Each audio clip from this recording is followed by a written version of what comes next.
Shalom from Israel to all of the Daystar viewers around the world. I'm Moshe Bar Tzvi, the producer and founder of Israel Now News.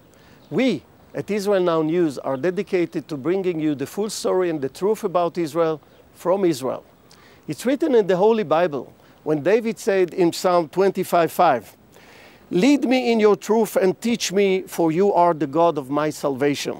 For you I wait all the day long." And God says in Zechariah 8:16, "These are the things that you shall do. Speak out the truth to one another. Judge with truth and judgment to peace in your gates. And always search for the truth, and the truth shall set you free." John 8:31. I hope you enjoyed the program. God bless you from Jerusalem. Shalom, shalom.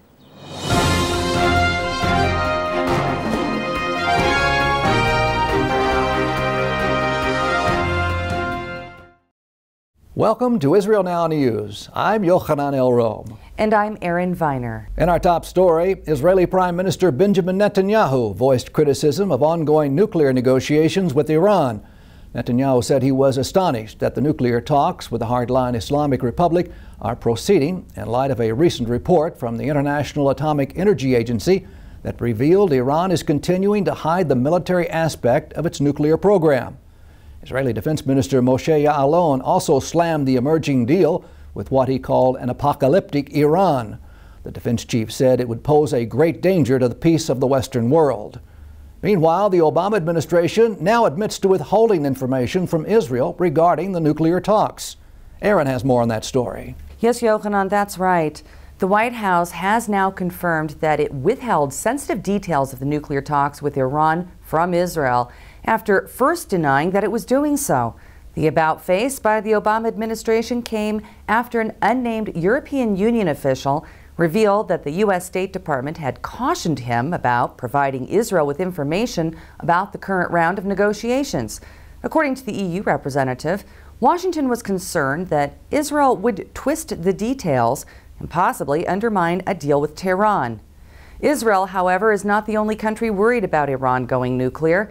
The Wall Street Journal is reporting that the leaders of Egypt, Qatar, Saudi Arabia, and the United Arab Emirates are pessimistic about the current negotiations, fearing that a bad deal would allow Iran to become a nuclear threshold state, which could spark an atomic arms race in the Middle East. Jerusalem mayor Nir Barkat and his bodyguard subdued and apprehended an Arab terrorist who had just stabbed an ultra-Orthodox Jewish man near City Hall. The incident was caught on tape by security cameras. Barkat was on his way to a meeting when he saw the attack unfolding. Barkat and his security team ordered the 18-year-old Palestinian to drop the knife. The mayor, seen in the video wearing a white shirt, immediately jumped on the terrorist, knocking him to the ground. The mayor then assisted the victim, identified as 27-year-old Abraham Goldschmidt, the father of 4 children. Goldschmidt, who suffered stab wounds to the stomach, was given first aid at the scene and transferred by ambulance to a nearby hospital in moderate condition. Prime Minister Netanyahu praised Nir Barkat for his quick action in stopping the terrorist attack.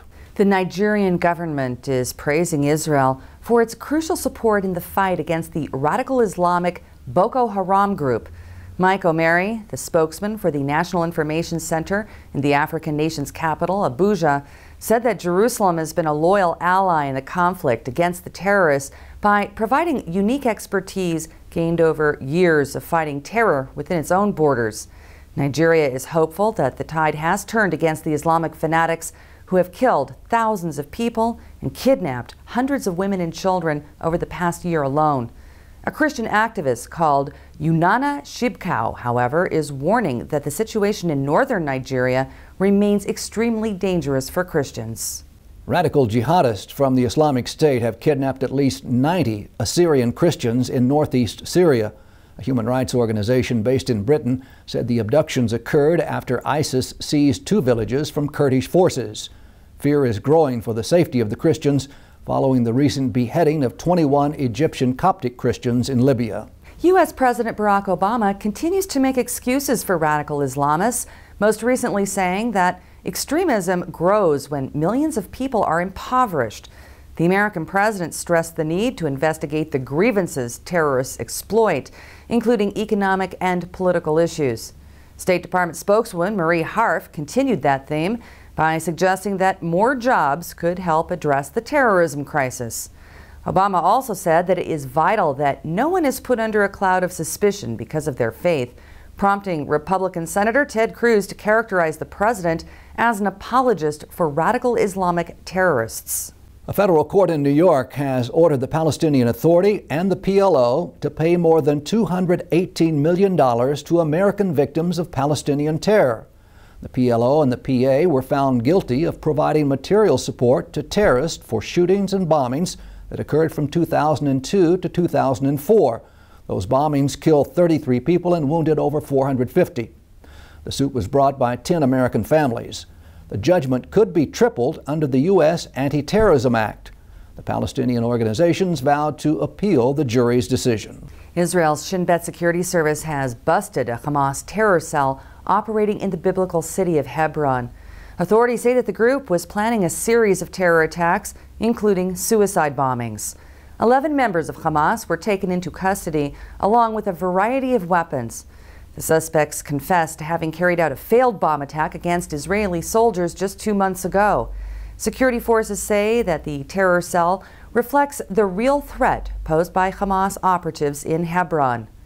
Hamas has also drawn the attention of the United Nations, and Yochanan has more on that story. That's right, Aaron.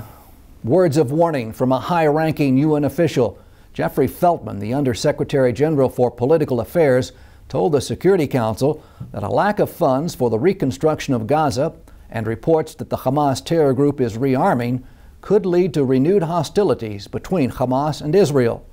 Feltman said many in the international community who pledged $5.4 billion to rebuild Gaza following last summer's conflict with Israel have not come forth with the promised money. The UN official said this, coupled with Hamas test-firing deadly missiles and attempting to smuggle in material for the production of weapons, is a dangerous development. Following the recent deadly anti-Semitic attacks in Europe, a spokesman for the Jewish community in Berlin has announced that its monthly magazine will now be delivered to subscribers in plain envelopes as a matter of security. The move was coordinated in consultation with local police and Germany's Interior Administration. In the latest edition of Jüdische Berlin magazine, or Jewish Berlin in English, Gideon Jaffe wrote that Israelis are beaten up in the city solely on the grounds that they are Israeli Jews. He added that we are not yet, I repeat yet, at the stage where Jews are being murdered in Germany just because they are Jews, but measures have to be taken to protect the democratic rule of law. Jewish schools, community buildings, and cemeteries in the German capital are being protected round the clock by security services. Many in the international community have wondered why moderate Muslims have not come forward to confront anti-Semitism and radical Islam. Muslims in Oslo, Norway, have now taken a step in that direction. More than 1,000 people formed a ring of peace outside the main synagogue in Oslo at the initiative of a group of young Muslims. The idea came about following the murderous attacks on Jews in Paris and Copenhagen. One of the organizers said they wanted to show that Jews and Muslims do not hate each other. The demonstration was not without its critics. Some members of the Jewish community said the show of support was tainted because of the anti-Semitic statements that one of the organizers made back in 2008. 7 years ago, Ali Hashti claimed that Jews were involved in planning the 9/11 attacks on the Twin Towers in New York. And in a related development, Danish police have denied a request by Muslims to create a ring of peace around the synagogue in Copenhagen that was the scene of a deadly attack by an Islamic terrorist. Authorities cited security concerns as the reason for denying that request. It's no secret that relations between U.S. President Barack Obama and Israeli Prime Minister Benjamin Netanyahu are strained. But despite that tension, defense cooperation between Washington and Jerusalem remains strong. Israel recently signed an agreement to purchase 14 F-35 stealth fighters, also known as the Joint Strike Fighter Jet. The nearly $3 billion deal follows an order for 19 F-35s placed 5 years ago. The first of the latest shipment of aircraft are due to be delivered to Israel late next year. The next generation fighter planes are intended to replace the Israeli Air Force aging fleet of F-16s to help the Jewish state maintain its aerial dominance in the Middle East.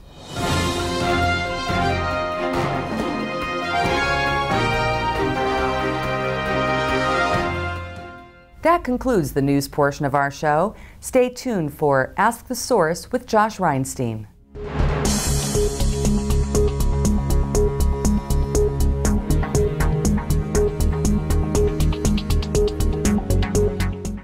Hello and welcome to Ask the Source. I'm your host, Josh Reinstein, and we're here in a beautiful day on our rooftop studio in Jerusalem. My guest today is Dr. Lawrence Weinbaum, Director of the Israel Council on Foreign Relations under the auspices of the World Jewish Congress.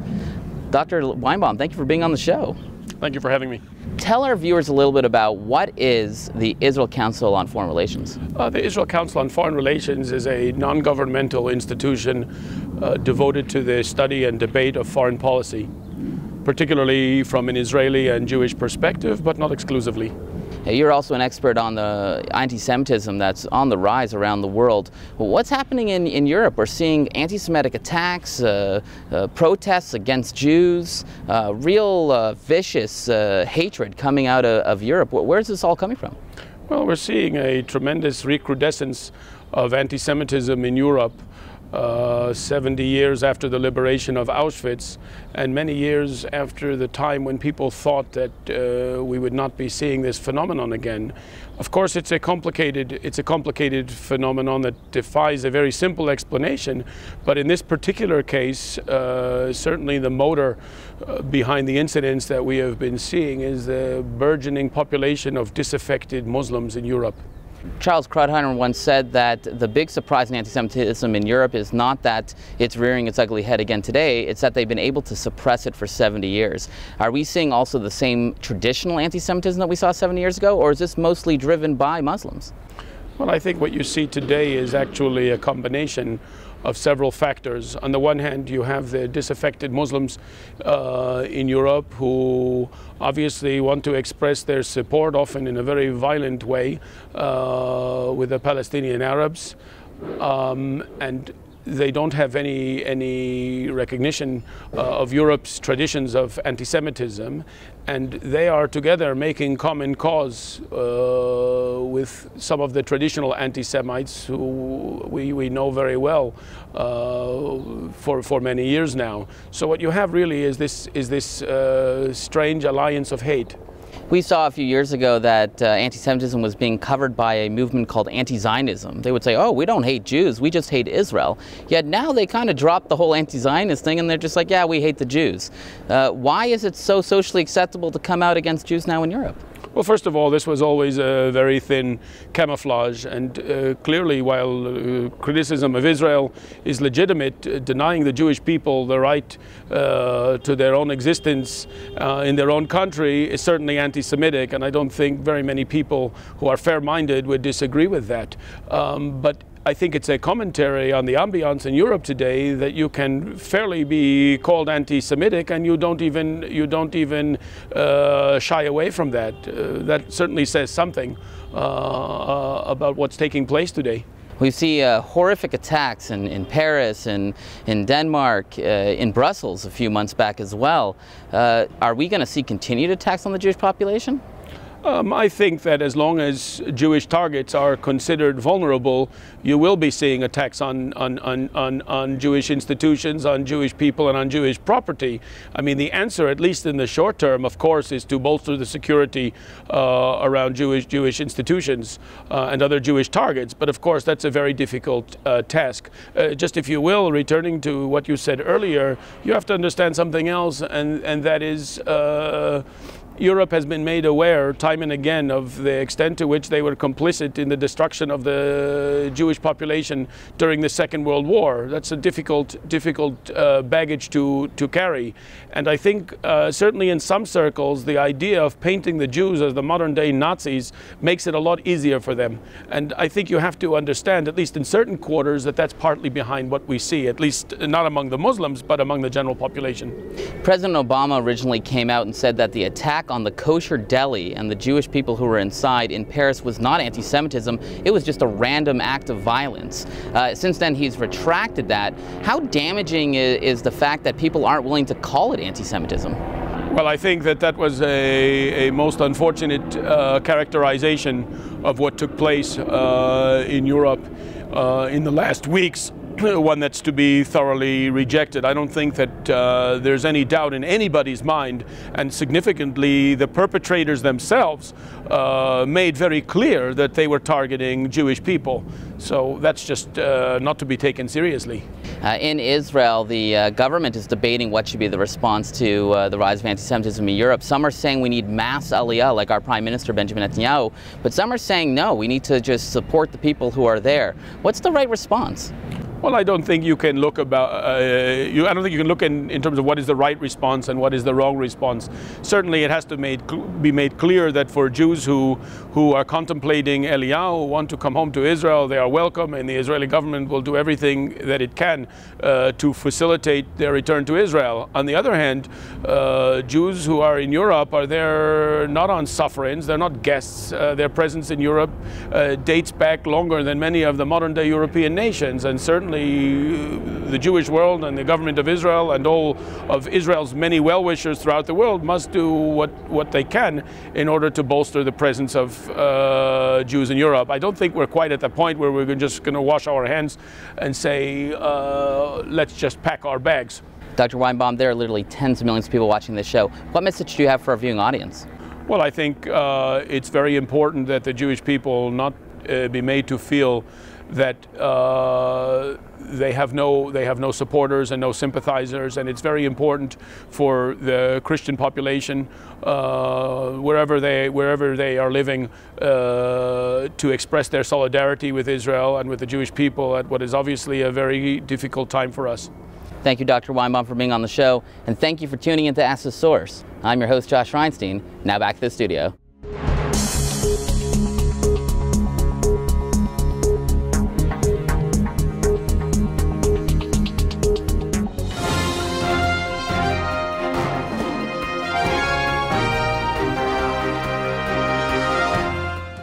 Up next, shining light from Israel.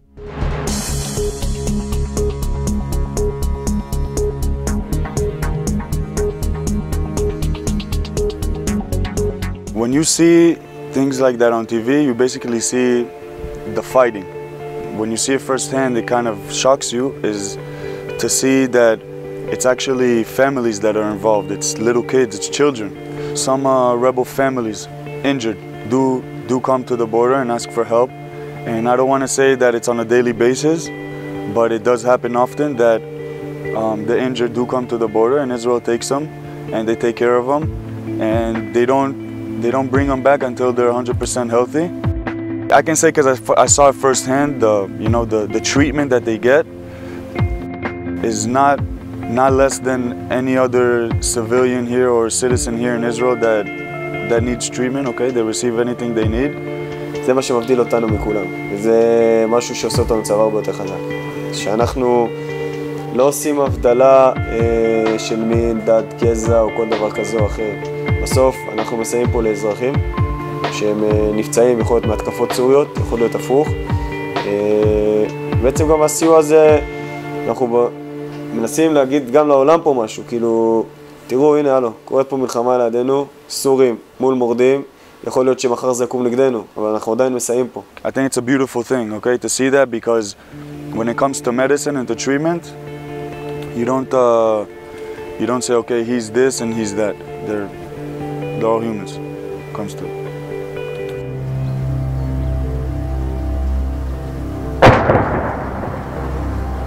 מתישהו זה יבוא אלינו. איפשהו הם אויב שלנו, למרות שכרגע הם לא תוקפים אותנו, ככה אני רואה את זה. מבחינתי זה אויב שלי, ואני נערך כל הזמן ליום שבו הם יפעלו נגדי. אנחנו משהו כמו 20-30 מטר מהגדר, שבצד השני מולנו נמצא כפר אחמדיה, ששם נמצאים כרגע המורדים, שמנהלים בעצם לחימה מתמשכת עם הסורים, שנמצאים בדיוק כמה מטרים מהם בקונטרה חדשה. מאוד מאוד קשה להביא תמונת מצב, זה מאוד מאוד דינמי, האויב משתנה כל הזמן, המורדים משתנים, מתחלפים, מגיע ארגון כזה או אחר. כרגע אנחנו מבינים שהאירועים לא מופנים אלינו, אבל אנחנו לא יכולים לשבת ולחכות שזה כן יקרה, אנחנו מנסים להביא ולאסוף כמה שיותר מידע, זה מתבטא על ידי משימות איסוף, מתבטא על ידי פטרולים, זה מתבטא על ידי ביטוי על ידי מערבים שאנחנו עושים פה בגזרה. קודם כל חשוב לציין שאנחנו עם היד על הדופק, כאילו אומנם נלחמים שם בינם לבין עצמם, אבל בסופו של דבר זה יכול להתהפך ולהיות עלינו. אנחנו בכוננות תמידית, כל הזמן אנחנו עושים תרגילים, נערכים באימונים קשים ולומדים גם מידע מודיעיני כמו שצריך. מנסים להכיל את כל מה שאנחנו מבינים וככה בעצם לתת מענה לעניין. About a month ago or so, there was the big battle of the Quneitra passageway with the rebels against the Syrian military. And actually from this base, we could see the rebels take over a tank and literally you see them fighting between one another. When you stay on base, you hear the bullets fly over you and you hear all the bombings and everything that's been going on here. The only way we will interfere is if they hit us, okay? If by accident, if you want to call it, they shoot at us, we hit them back and we hit them hard. יכול ליפול פה פצמרים במרחב, יש פה ירי שהוא נשמע מאוד קרוב, גם על המוצב עצמו וגם בסביב המוצב. And one of the soldiers over here got hit in the leg, and our unit's doctor got hit also in the chest. אז מה שעשינו, רצינו לבדוק ולאמת את כל העניין הזה.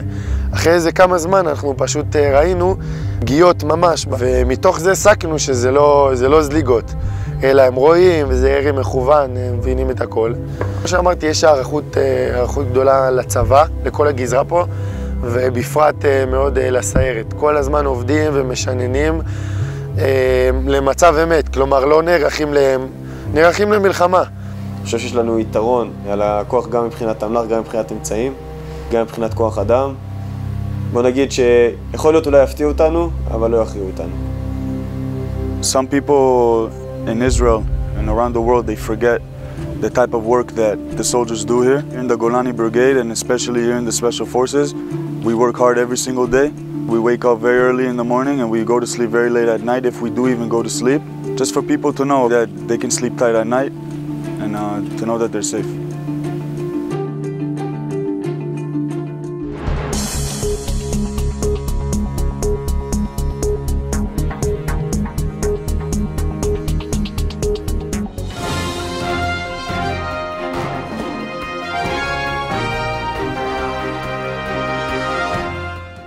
Please stay tuned for the ICEJ report from the International Christian Embassy, Jerusalem.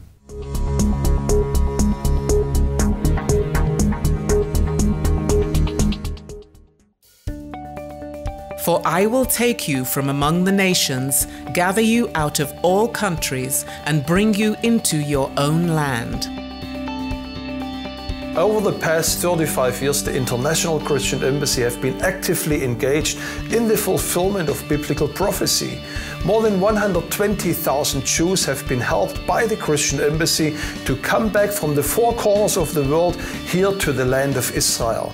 The main focal point was always the former Soviet Union, and the people which came to Israel were Russians or from the Ukraine or from Belarus. Today we see a major shift taking place where for the first time the majority of Jewish people which are coming to Israel do come from first world countries. The Hebrew word aliyah refers to the immigration of Jews from the diaspora to the land of Israel. According to recent statistics published by the Jewish Agency for Israel, immigration to Israel continued to increase in 2014 by 32% overall. While Aliyah numbers from Western Europe were up 177% in 2014, France alone saw its Aliyah numbers increase by 289%. I think that I can clearly tell you that there is a greater interest among French Jews to move to Israel, to make Aliyah, or to consider Aliyah. It is not an operation like an Aliyah operation like we saw from countries like Ethiopia or Russia after the Iron Curtain was lifted, but we see here a great interest, and I believe this is something that is going to grow in this coming year. Ukraine is another European country that has seen a significant increase in Aliyah in 2014. A struggling economy and continued tensions with Russia have contributed to many Ukrainian Jews considering the idea of moving to Israel. Penina Zubarev and her family made Aliyah from Ukraine in 2009. For the Zubarev family, starting a new life in Israel was a challenge. Now it's a lot of Ukrainian Jews think about to leave Ukraine because it's so difficult time now to make money, to care about family.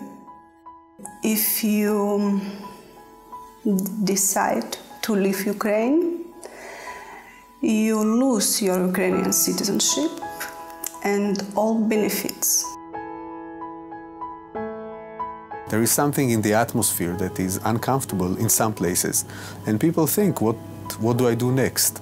And I'm happy that the Jewish people consider Israel, their homeland, as the best alternative. If I can send a message to the Christian friends of Israel around the world is, please do two things. One thing is donate. Give the money that is necessary for the Israeli institutions to make the best way of Aliyah. And the second thing is to pray, because we need the prayers. We need to be in your hearts like we know we are already in, and we need to build this bridge of solidarity, working together for the fulfillment of the biblical prophecy. As you have seen, we are living in a very special time of human history. God is opening a unique window of opportunity for the global body of Christ to actively be involved with the return of the Jewish people back to the land of Israel. Today, you personally can be involved with the fulfillment of biblical prophecy. You can help the Jewish people to return back to the land of their fathers, like the prophets of old foretold. Your donation and your prayer can make sure that the prophetic destiny of the Jewish people will become a reality today. So I want to invite you today to pray for the Aliyah of the Jewish people. Pray for the work of the Christian embassy as we help the Jewish people to return back, but also consider making a generous gift in order to help us to return Jewish people from France, from the Ukraine, back to the land of Israel. We need your support, we need your prayers. May the Lord bless you richly out of Jerusalem.